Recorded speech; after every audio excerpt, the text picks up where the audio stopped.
Welcome, parents and professionals, to tonight's webinar about fussy eating in toddlers 1 to 3 years old. Thanks for joining us. I'm Chris Tran, psychologist, and I'll be your host for tonight's session. We're coming to you from the lands of the Wurundjeri people and Bidjigal people. I'd like to acknowledge the traditional owners of all the different lands that we're on and pay my respects to elders past and present and to any Aboriginal and Torres Strait Islander people with us tonight. We want to be as interactive as possible, so we'll be interacting with you through polls and activities. You can also ask us questions and share your ideas at any point by using the discussion forum, which is on the right-hand side of the screen.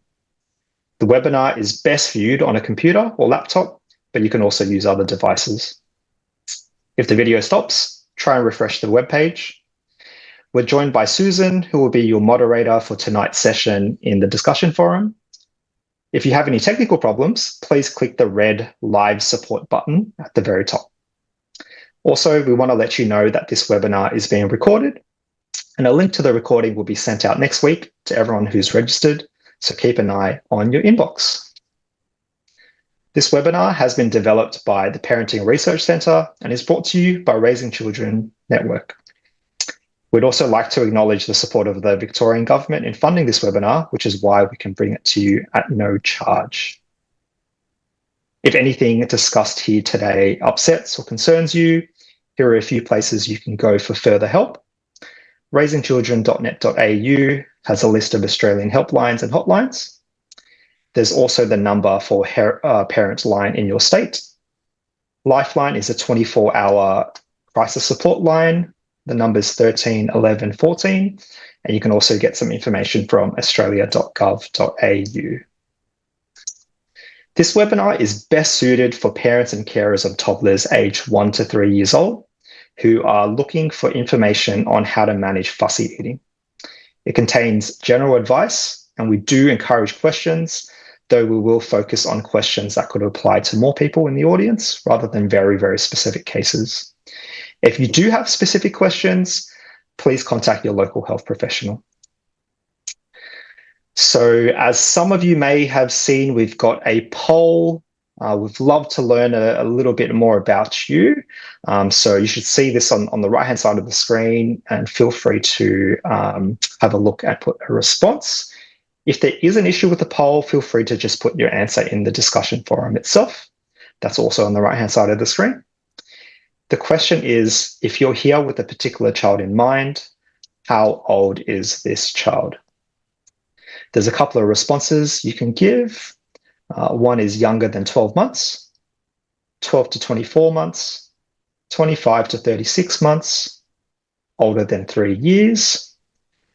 I'm not here with a particular child in mind, or I'm here as a professional. So we've got some more votes coming in, so thank you very much for doing that. You can see a few more coming in. And thank you everyone who's putting your responses in the discussion forum as well. Okay, so it looks like most people are here with the child between 25 and 36 months. Followed by a tie between older than 3 years, and I'm here as a professional, and then 12 to 24 months, and we currently don't have anyone who is thinking about a child who's younger than 12 months. Thank you everyone for filling that out. I'll just end the survey there. Alrighty. So our speaker for tonight is Jasna Meldrum. Jasna has worked in maternal and child health for 26 years. She's a nurse, midwife, and lactation consultant, and has spent 15 years on the Victorian Maternal and Child Health Helpline. She also has a master's degree in counselling and psychotherapy. Welcome, Jasna. Great. Thanks for that introduction, Chris, and a warm welcome from me as well. So just an overview of tonight's presentation. And there's a lot in this presentation. And as Chris said earlier, if you really need specific information which you think applies to you, then perhaps speak with your health profession, your child family health nurse, your GP, anyone that you go to for your child advice. But what we hope to cover this evening in some detail is, why are some toddlers fussy eaters? How much do toddlers need to eat? Some tips for fussy eaters, and some concerns about food and safety. On a reassuring note, what I'd like to actually let you know, and we'll cover this in a couple more slides, is that about 50% of parents are concerned about the amount of food their toddlers are eating. And there's a big transition between babies and then when they become toddlers at 12 months of age. There's a decline in the amount of food that babies really, or toddlers really need, because their growth tends to slow down. But sometimes we tend to think they should still be eating as much, and if they were eating as much in the first year, they would grow to be little giants. Okay.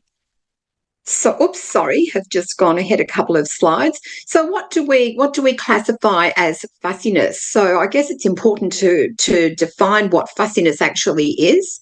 So it's defined as refusing to try new food at least half the time it's offered. What we do know about toddlers is that sometimes we need to try the same food, and I don't mean over and over again in one sitting, I mean just over a period of time. We need to try the same food about 8 or 10 times for the toddler sometimes to be brave enough and courageous enough to try it. So I guess the message here is, don't lose heart. If your child doesn't take something the first time, just maybe offer it with something different, a different type of food. But eventually most children will eat the food that you offer if you try sufficiently enough. And that's not really having to do a lot of coaxing. That's just having it available there for them. Okay, so Chris, are we doing this poll? So it's, do you have a fussy eater at home?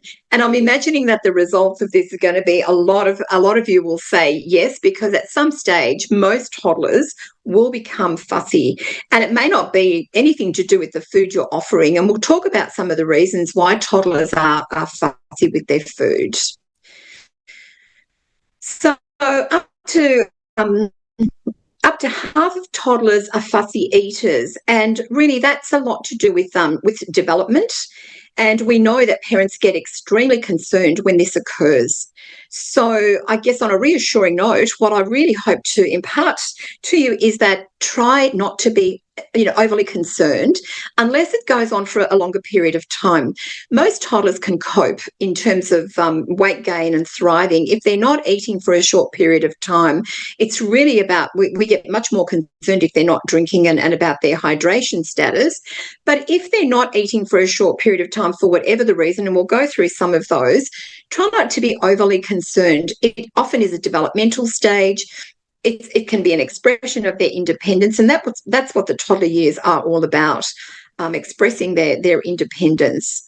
So, as I said, up to half of toddlers are fussy eaters. So as you can see, it's extremely common. So some of the things that you can't change about fussy eating are things that occur, again, as normal development. So teething and gum discomfort, we do have remedies that we can recommend for that.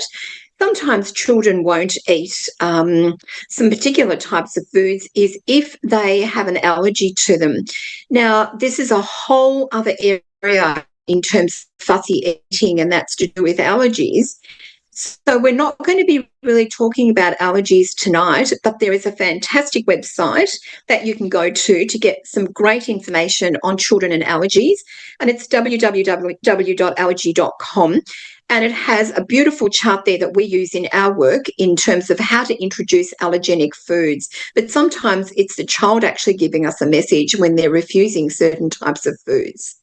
So illness can be another time when toddlers become fussy. Sometimes if they've got a fever, they've had immunisation, if they've got a really stuffy nose, anything that's going to interfere with their ability to swallow if they've got a sore throat, that will create fussy eating as well. And sometimes, there might be other physical causes that, sometimes if they're about to become unwell and they're in that incubation period of an illness that we don't actually know because it hasn't actually presented with any symptoms, sometimes that can create some fussiness too. But there are other reasons why children also can become fussy. They can become bored. They really need to have different types of food textures. So we know that if we are giving babies, for instance, sloppy sort of liquidy type food, all mushed up finely for too long, they become bored. So food textures are really important. And by the time a child is 1, they really should be eating pretty much what the family is eating, making a big mess of it, but eating, what the family is eating as well. Cut up finely, not eating foods that are dangerous, like crunchy foods like nuts or perhaps carrot sticks or hard apples. But really, food textures are so important. And we know that when children are given food textures, they have less constipation, they develop really good jaw muscles, that helps with their speech later on as well. And sometimes it's family habits. So are parents also fussy eaters? Because really, child rearing and being parents is also all about role modelling. So we know that if the family pretty much eats everything, the toddler will pretty much eat everything as well. So where your child eats is also really important. So perhaps there's a lack of a social context for eating. We as adults love to eat out, like to eat and enjoy the company of friends. So perhaps making meal times perhaps less lonely for the toddler will help. And that means perhaps eating with the rest of the family or just even having someone around when they're eating. And that's really important for safety as well. That's supervision that's required. The other thing I really would like to stress there when it comes to safety is always having your child sitting down somewhere safe. It can be in your lap, but preferably in a high chair, so that they're in one spot, they're not running around, they're not at the risk of choking. So the next slide here is it's really all about getting into good habits. It helps to prevent obesity and eating disorders later in life. I mentioned before about the right textures at the right age. So just reiterating, 12 months is a good time for babies to be having family foods, whatever the family's eating. Well, you're not going to give them hot chili foods, but just, blandish type food. They can cope with a few little spices. Very, very important to move away from the mushy sort of food that you're vitamising when they're 4 months, to get them eating family foods, using a spoon, making a bit of a mess, but that's okay. A good variety, the environment I mentioned. Now, effort in preparation. I would really encourage you all to really try not to spend a lot of time in cooking up gourmet type meals. What's important is that they're healthy, because if you spend a lot of time in preparing a meal and your child decides that they are not going to eat that meal for whatever reason, it's a huge disappointment. And it's not a sign of rejection about you and the food that you've prepared, but it might be that they're just not that hungry at that time. So keep it simple, keep it healthy, and make it safe. Time to explore. So that's really, really important. And permission to be messy. So no toddler is going to stay clean when they're eating. So you might want to reserve bath time until after food, because they tend to get it all over their face, hands, in their hair and everywhere. But this is how they explore and develop their hand-eye coordination as well. So sometimes they'll get it in their mouth first time, and other times they'll miss several times before they get it in. A calm approach to food is also really important. So if you're really nervous around your child for whatever reason, and parents are often a bit fearful of choking, and that's understandable, but it doesn't happen all that often if you're giving the appropriate food. If you are really, really worried that this could be something, that's standing in the way of you being able to be calm around meal times, then perhaps, consider a first aid course and how to manage choking, or initially maybe have another adult around when you're first doing it or trying new things with your child. So the other thing is expectation versus reality. Important to just remember that toddlers are not mini adults. So they do need a bit of selective care when it comes to what we put in front of them, how much we put in front of them. And if we present them with very, very large meals, that can be very off-putting. So a plate full of food is not going to be very appetizing for toddlers. So just put a little bit in a bowl. If they eat it all, you can always add some more. Toddlers developmentally aren't really good with too many choices, whether it's with eating, with clothing, with anything. So maybe as an adult, you make the choices of the healthy food. They choose whether they'll actually eat it or not. So as I mentioned, this is a great example of toddlers not being mini adults. So if we put a plate of food that large in front of a toddler, they would be, they'd be put off their meal almost instantly.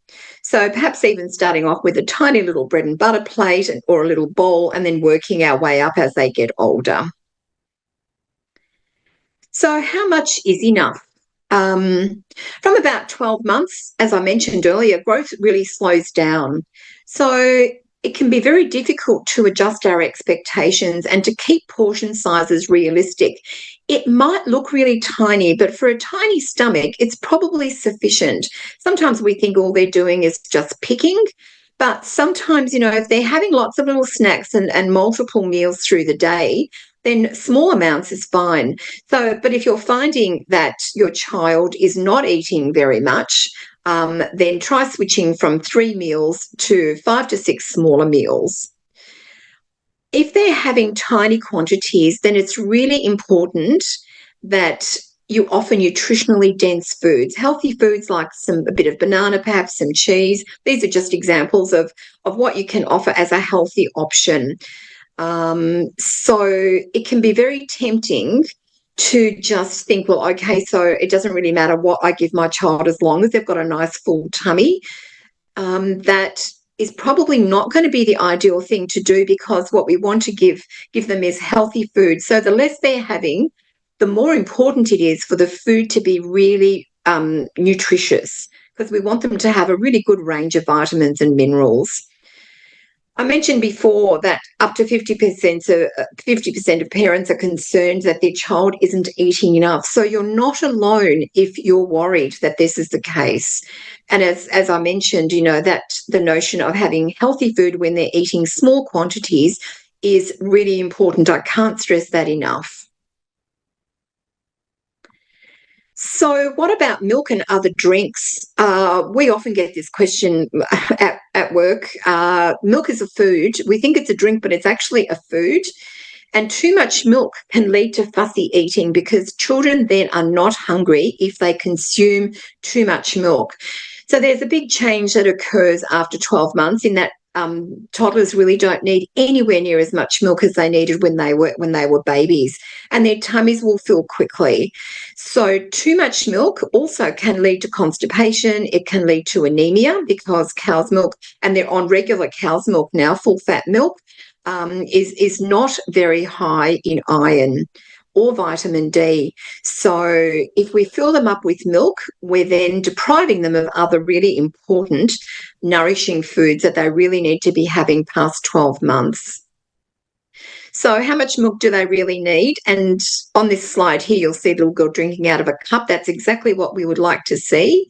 We really encourage parents to not use bottles and teats at the 12-month mark, because they usually will consume much more milk than they need for a start if they're still having it in a bottle. But the other thing is, it's really not ideal for their teeth, and they're coming out at quite a rapid pace at this stage. So the more that the teeth are bathed with milk, and milk has got a sugar called lactose in it, the more risk there is of children getting tooth decay.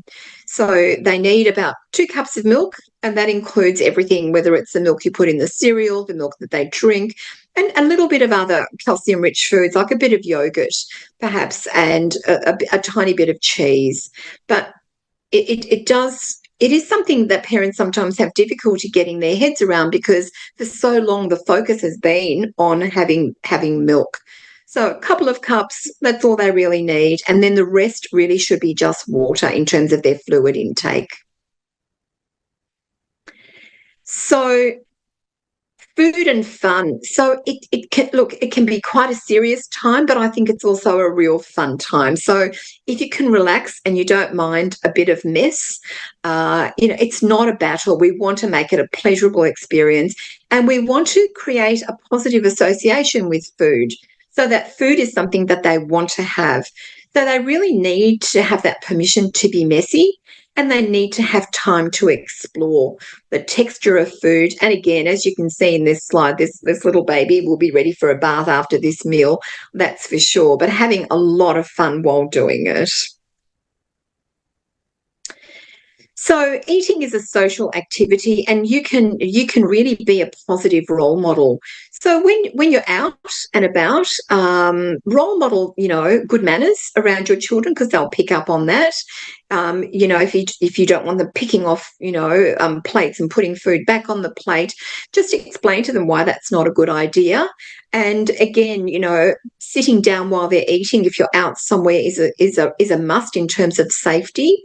But eating is very much a social activity, because we do it all the time as adults. We love to go out. We like to go to restaurants. We like to go picnics, perhaps. And children will learn about healthy eating habits as well by looking at what other people are doing, and you're the most important role model in your child's life. So how do we enjoy meal times then? So sometimes it's about reducing some of that boredom that can creep in. So maybe eat in a variety of different settings, so different places at home, perhaps in the park, out with friends. When the weather's nice, you might be able to eat outside. Create a picnic in your backyard. It doesn't have to be anything fancy. It can just be a little blanket on the grass or somewhere with some food, and eat with the rest of get your toddler to eat with the rest of the family if possible. That can be difficult sometimes, because toddlers get tired in the evenings, and if the family is accustomed to eating at 7 o'clock at night, that's going to be way too late for a toddler, and that can create fussiness. If they're overtired, they won't eat as well. Their appetites will be dampened by their tiredness. I have literally seen toddlers' heads fall into a plate from tiredness in the evenings. So, yeah, it can be, just to sum up that bit, it can be lonely eating alone. It's an opportunity to learn social skills. Learning and role modelling take place during meal times. And the other important thing is try not to use distraction.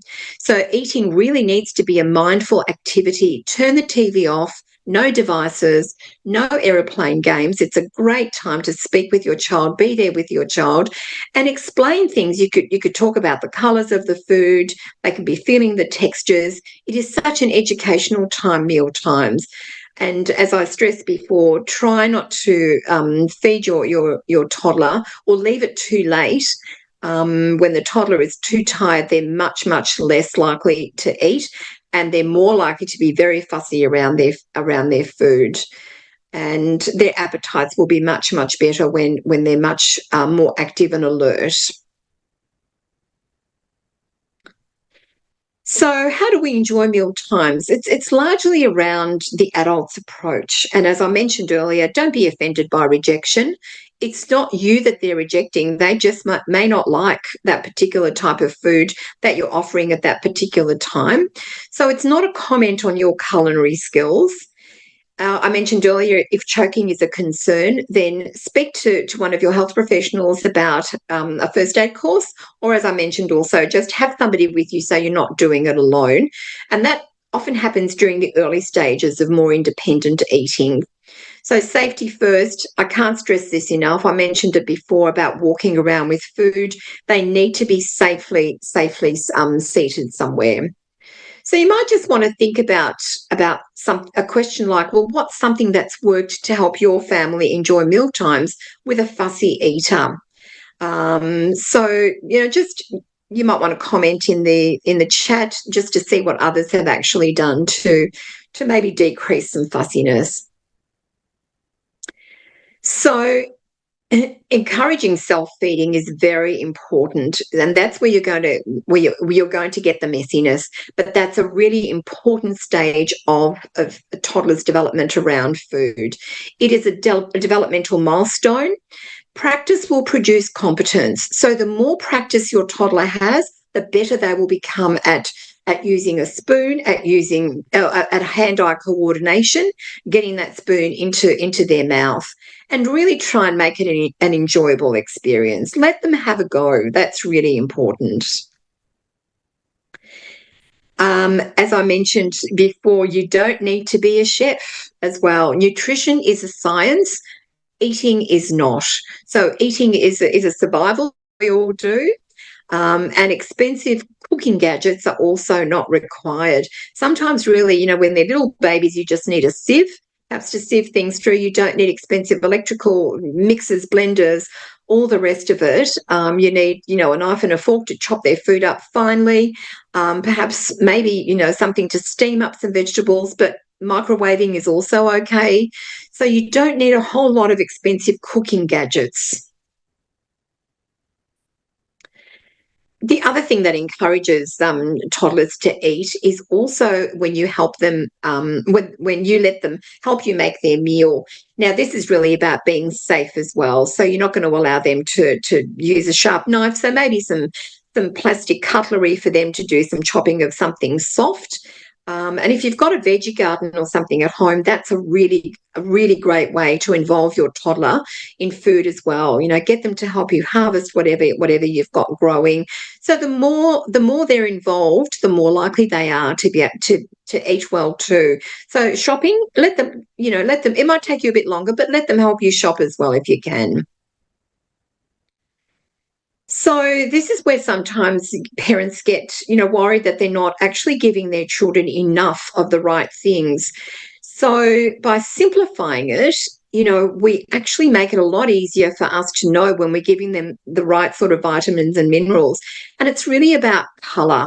So the more colour we give our children, we know we're then probably giving them the right vitamins, minerals, and all the things that they really need. Children can sometimes go through stages, and toddlers in particular, where they get fixated on a particular food. So they might like watermelon for 4 days in a row, and then all of a sudden they'll just go off watermelon and want something else. So sometimes just making up a little fruit salad where they've got a choice of other fruit as well. But really eating the rainbow when it comes to fruit and vegetables, if you give them enough colours and different textures, you're on the right track. So parents provide, children decide. So there are very few things that a child has control over. One of those will be later in toilet training, and this one around food is you can't really force a child to eat. And in fact, the more we try and do that, the more of a negative association we tend to build up. So offer the food, offer it at a good time. Don't offer too many fluids beforehand to fill up their tummies. But as I mentioned, you cannot force a child to eat. And it's best to try and not provide an alternative to what you've decided is your toddler's meal or snack. If we keep providing alternatives, they'll often just pick the same thing over and over again. And whilst, it would be nice for them to be in charge, they are in charge of what they're putting in their mouth. But as adults, we're actually in charge of what we're providing them in terms of healthy options. And toddlers aren't very good with too many choices. So if you do want to provide some options, 2 options are usually sufficient. So food needs to be healthy, and options should be healthy also. What about toddlers that are reluctant to try new food? So offer the new food several times over in a few weeks, not every single day, But eventually, you'll just realize that your child has actually eaten something that they didn't want to try a week ago or 2 weeks ago.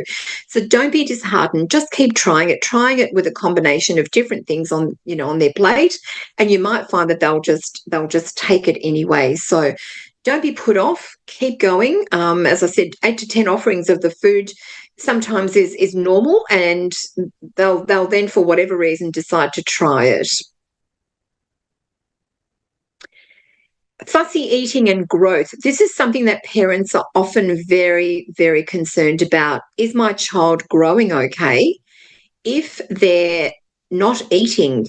So I think it's again about putting things into perspective. So check on your toddler's physical growth at the right times.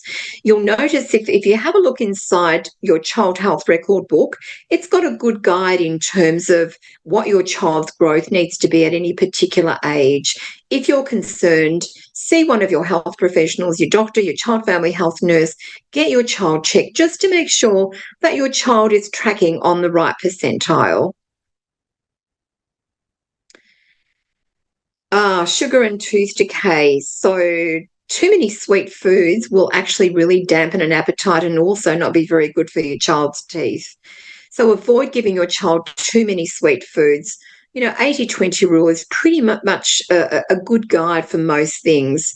So when I mean sugar, that includes lactose from milk, fructose from fruit, and it's any sort of sugar. So really, in the end, sugar is sugar, whether it comes from fruit or from too much milk, and all of it can really damage teeth that have just erupted. And primary teeth don't have as much enamel as secondary teeth, so they don't take long to decay. And it's sad when I've seen 3-year-old children who have got very badly decayed teeth. And I had the question the other day, so does that really matter because they're going to get secondary teeth anyway? Well, the answer is yes, they are, but not till they're about 7 or 8 do they start getting those.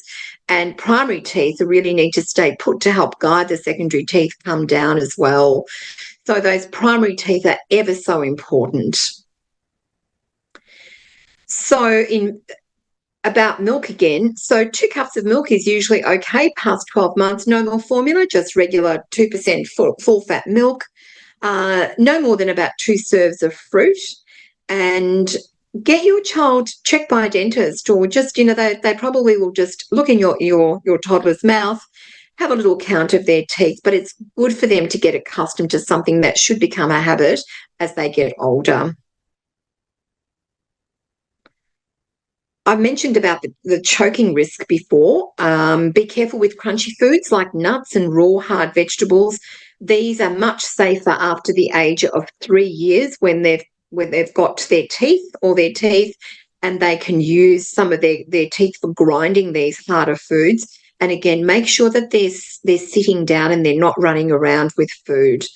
Always supervise children at meal times, and moving about, as I've just mentioned, while eating is a choking risk. And I have seen children unfortunately choke when they have been moving around and eating. So really the guideline for eating is really they need to be seated at all times.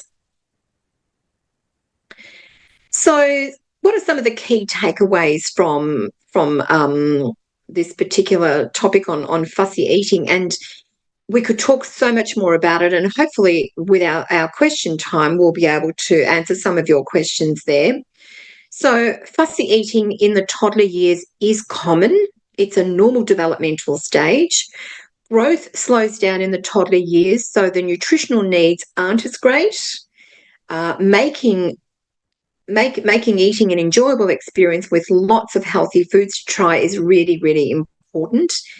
Relax, aim to be a positive role model, and ensure toddlers are supervised and seated. I've said that about 4 times, I think, but that's how important it really is. So too much running around, and I have seen this, especially when there's groups of children together. Always safety first when it comes to food. Okay, some more information here for you, some websites that you can actually have a look at.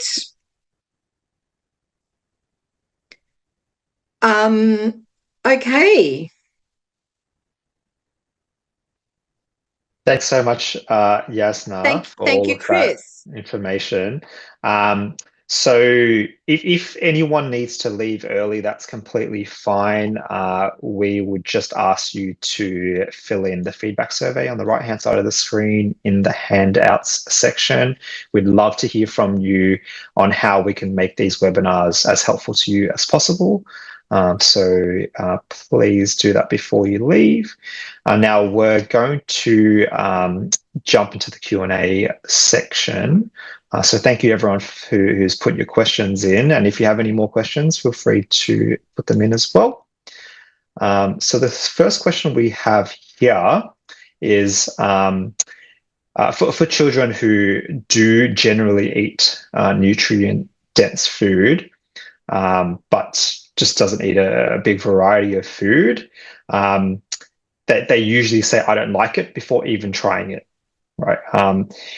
Any ideas of what's going on for this child and any general tips? Yeah, so again, very much a developmental thing, Chris, when they will say they don't like something even before they try it. So sometimes it's really about trying it with other foods that they do like and sort of sneaking it in there. And just perhaps present it in a different way as well. So making it fun as well when you're trying some new foods.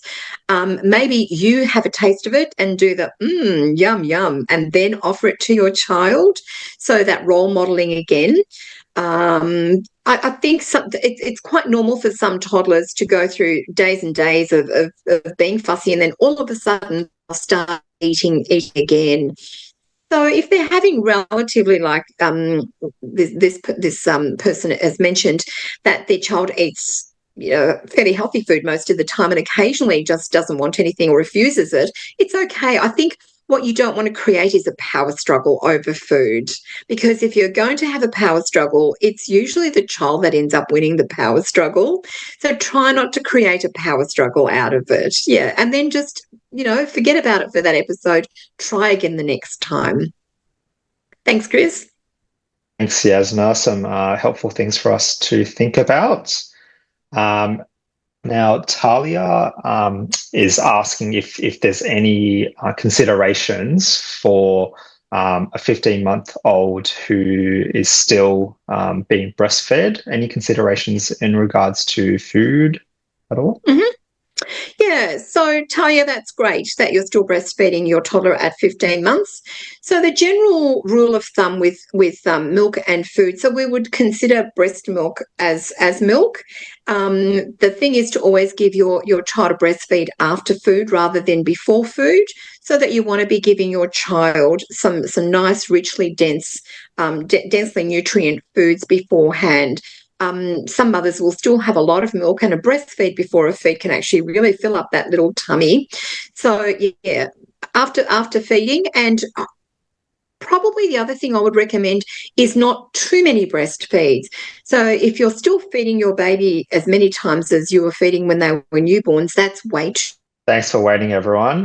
So we've got Yasna back on the line. The last question we were speaking about was about the amount of time it takes the toddler to eat. Yes.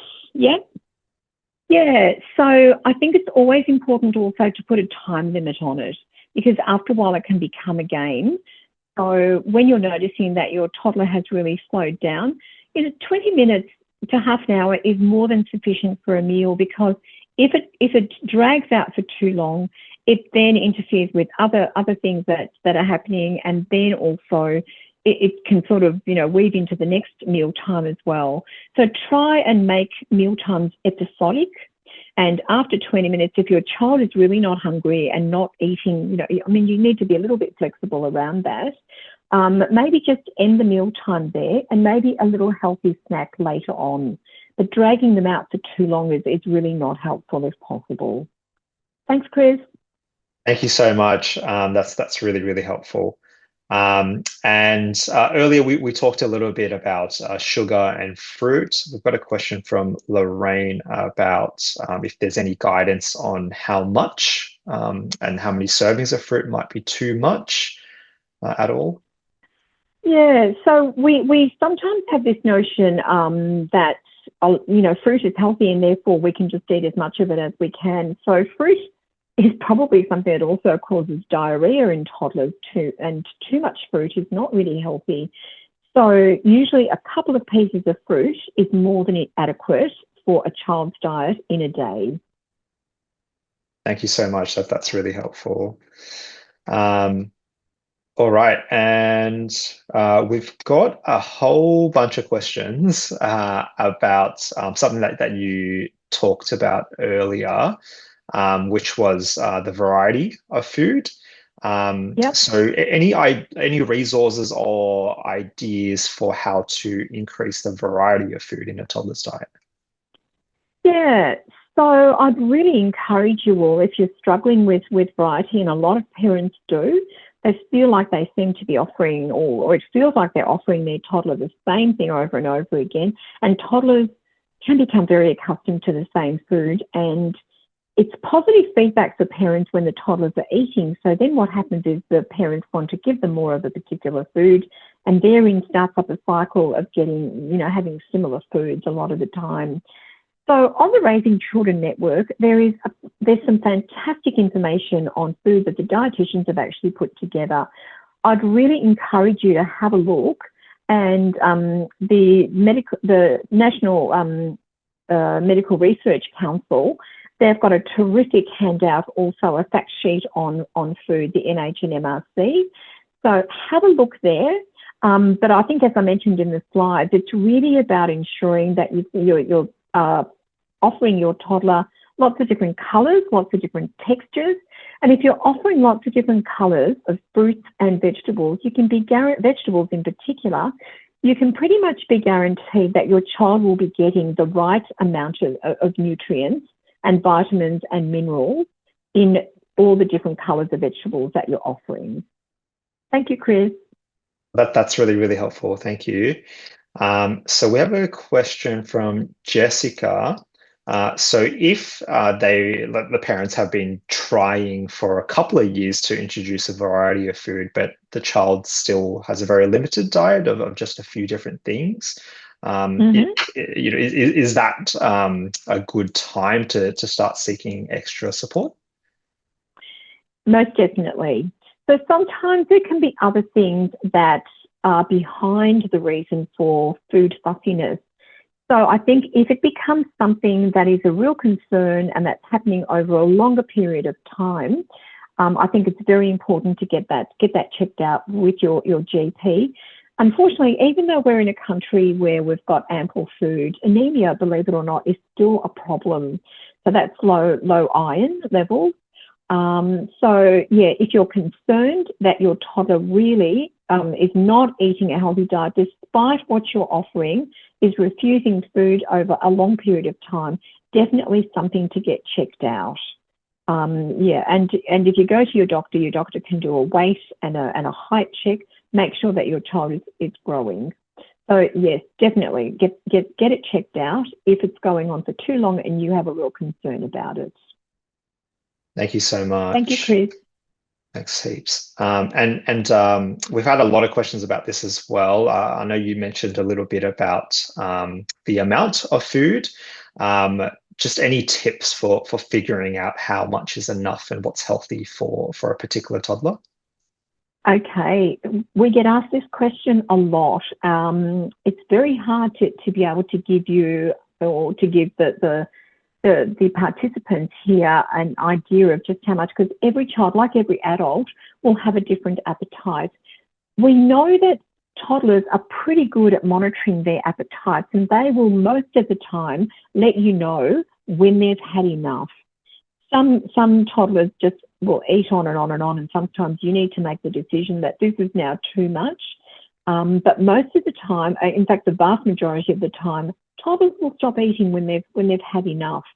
So to be able to give you, an idea of how much is very difficult, but start off with a little bit, wait until they've finished it all, and then add more to the bowl, rather than starting off with a big plate or a big bowl full, and then thinking that your toddler has just, only had half of it and therefore not enough.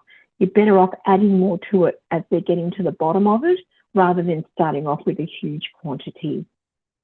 But they will usually be the best judge of their appetites. Thank you, Chris.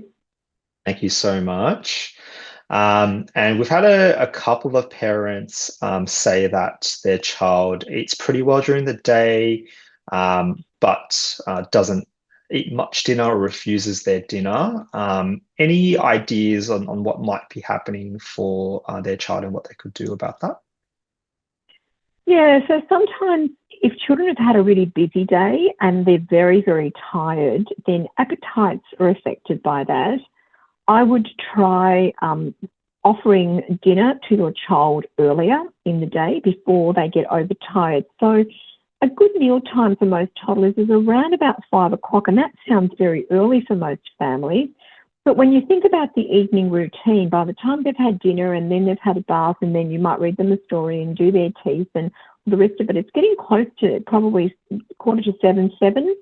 And that's the other thing with toddlers as well. So, and that would be something that would be covered in a sleep webinar, is getting toddlers down to bed at a reasonable time is really, really important. So offering your child their dinner earlier is often something that works, and offering them perhaps less.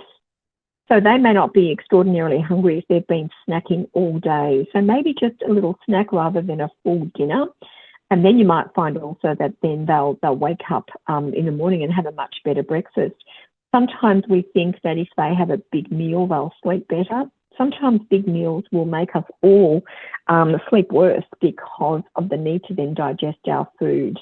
Not too much in the way of milk either, so not too many milk drink. And definitely I'd be also exploring whether this child is having anything during the night to drink, because if they're consuming milk during the night, that's going to very much affect their appetite during the day, and especially by the time it comes to the end of the day.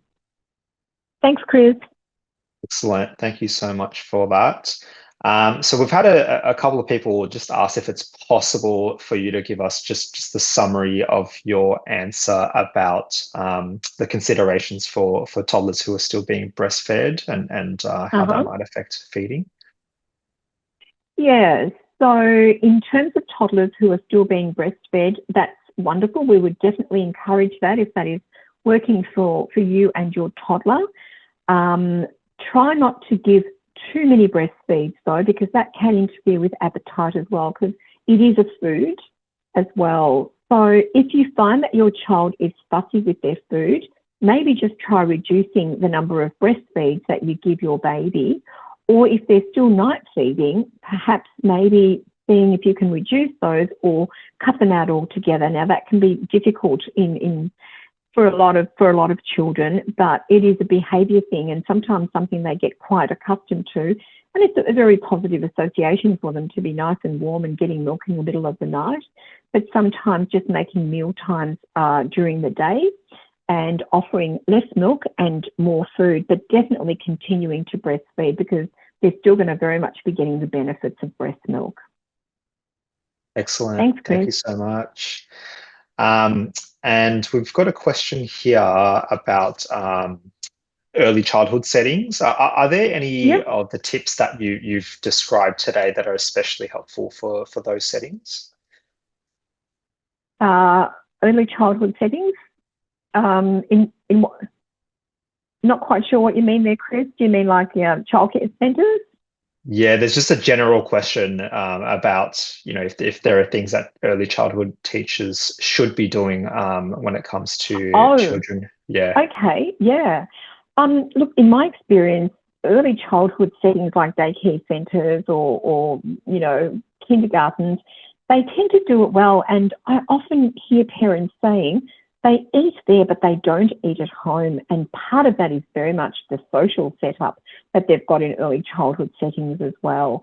If you're concerned about your early childhood setting and what your child is eating, have a chat with the people who are actually looking after your child and just see what they're doing there. And if they're giving, they are trained to be able to give appropriate foods and quantity. So just find out what's happening at the daycare centre and see whether it's actually working for you at home as well.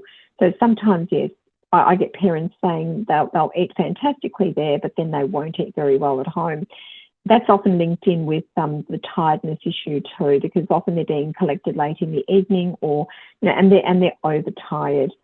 Sometimes parents will offer snacks at that time of the evening as well when they're picking them up, and that will also interfere with the amount of food that they're going to eat then at home. So just have a look at what they're eating. Do a little diary entry of what they're having during the day if you're concerned. Have a chat with the childhood educators and just see what is going on during the day for them there. Thank you, Chris.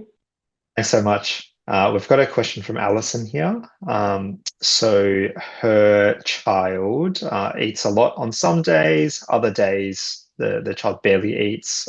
It seems kind of confusing. Any ideas as to what might be happening and what could be done? Yeah, again, look, children in some ways, a bit like us, we'll have days where we feel ravenous and other days where we'll just eat small amounts as well. So appetite is not a static thing. It will be higher on some days, lower on others. And what we do is we just sort of average it out. If you find that, the majority of the time they're having reasonable meals, it won't really matter if on some days they're just having smaller quantities. They won't eat the same amount every single day. So I think that's something just to take into consideration in terms of our expectations of what's going on around food, is that every day will be different in terms of the quantities that they eat. And it may not be related to anything. Toddlers will also go through growth spurts where for several days they might be ravenous and then they catch up, and then their appetite just settles down again. So that's a normal pattern for children as they're growing quickly. But if your child is eating well on most days, and if you average it out over the week and they're eating okay, I wouldn't be too concerned about that. But again, if you are concerned about your child's growth and you haven't had your child weighed or measured for a while, then perhaps maybe get that done, just as something that might be reassuring for you. Thank you, Chris. So much. So we have questions from Samantha and Lena. This is about toddlers who are refusing meat. Sometimes it's the texture. Sometimes they take it if it's in the form of nuggets or fish fingers, but making home nuggets or chicken schnitzels aren't really working. Any ideas for what they could try? Yeah, sometimes it's getting back to offering some sort of minced food. Now, if we go to the supermarket and we buy our mince, like in the packets already pre-minced, we don't really know what we're getting. And mince often will have other things like wheat products and lots of water added to it. So what I usually recommend to parents, like most children will love a bolognese, a good bolognese, and in a nice bolognese, you can actually do a mixture of a bit of lamb, a bit of pork perhaps, and a bit of beef. If you go to your local butcher, your butcher will actually mince up some meat that you have chosen that you can see the chunks of meat. So get a piece of perhaps oyster blade and a piece of something else, and then get your butcher to mince it up. But I'd start off with perhaps going back to maybe mincing some meat, and then, making little patties out of it or little hamburgers out of it. But I mean, bolognese is messy, but most children will love a good bolognese. So go back a bit in terms of what you were offering perhaps your child when they were just a little bit younger, and then work your way back up to offering, the more traditional family foods that they can pick up or that you need to chop up for them. Thanks, Chris. So much. We've got a question from Nadia. Can fussy eating become an issue in later years if not managed early? I'm not aware of any research that's been done on fussy eating, and then we do know there are lots of fussy adults as well when it comes to food. I don't know that they're necessarily connected, but I think it's really about being positive role models when they're little, so that they're seeing the whole thing around food as just being normal. And I think sometimes the less importance we put on it, or that we show our child that we're concerned about it, the more likely I think they are to be able to then just be relaxed around it as well. So maybe just, be relaxed about it if possible. Just try and offer your child as many different varieties as you can. And, as I mentioned right at the start of the presentation, 50% of children are fussy eaters in their toddler years. So that says a lot about it being a passing phase and a developmental thing that goes on then as well. So generally it will pass, but I think if it's not passing and you are concerned, there could be some underlying reasons that perhaps need to be checked out. Thanks, Chris. Thank you so much, Yasna. Thanks again, everyone, for putting in your questions. We wish we could answer more of them, but we're coming to time now. We've just got a couple more slides. But again, please fill out the feedback form in the handout section on the right-hand side of the screen. We'd love to hear from you. Also, if you are concerned or upset about anything we spoke about, here are a few places that you can go. And thank you very much for your time, everyone, especially to our speaker, Yasna Meldrum. We hope you found this valuable. We've covered a lot of information tonight, so if you'd love to revisit it, keep an eye on your email inbox where you'll get a link to the recording. The Raising Children Network also has a range of resources on this topic and others, so feel free to explore that. That's it from us, and we'll see you next time.